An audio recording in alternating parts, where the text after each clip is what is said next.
Now, he did make some remarks about the theory of evolution, which at least insinuated that this was somehow incompatible with theism.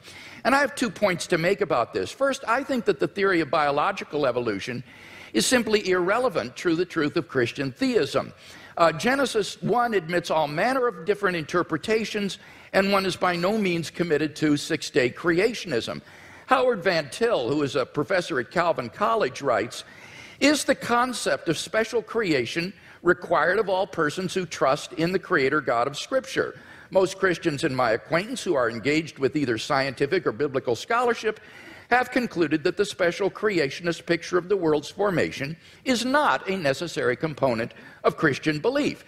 Nor is this a retreat caused by modern science." St. Augustine in the AD 300s, in his commentary on Genesis, pointed out that the days don't need to be taken literally, nor need the creation be a few thousand years ago.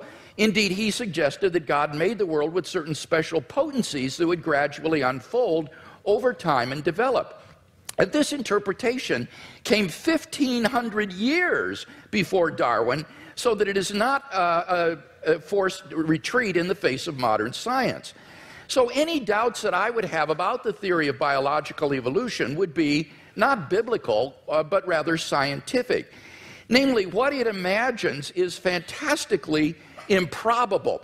Barrow and Tipler, 2 physicists, in their book The Anthropic Cosmological Principle, list 10 steps in the course of human evolution, each of which is so improbable that before it would occur, the sun would have ceased to be a main sequence star and incinerated the Earth.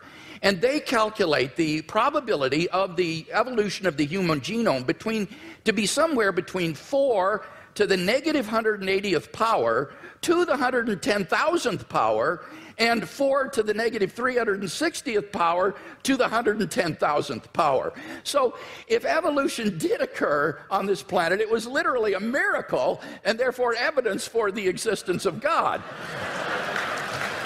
So I don't think this is an argument for atheism. Quite the contrary, it really provides good grounds for thinking that God superintended the process of biological development. So the Christian can be open to the evidence to follow it where it leads.